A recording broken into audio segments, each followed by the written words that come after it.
In this lecture, you will learn how to construct a variable name in C program.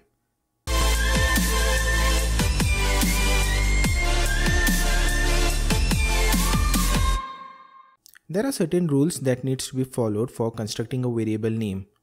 Rule number 1 says that variable name can consist of any combination of alphabets, digits, and underscore. Rule number 2 says that the first character of a variable must either be an alphabet or underscore. It cannot be a digit. These are the examples of valid variable names. Variable name underscore amount is valid because it consists of alphabets and starts with underscore, which satisfies rule number 2. Variable named interest underscore rate, balance, and principal amount are also valid, satisfying rule number 1 and 2. There are few more rules that needs to be considered. Rule number 3 states that no commas and blanks are allowed in the variable name. Rule number 4 says that no special symbols other than underscore are allowed in the variable name. For example, @ symbol is not allowed. The 5th rule says that keywords cannot be used as a variable name.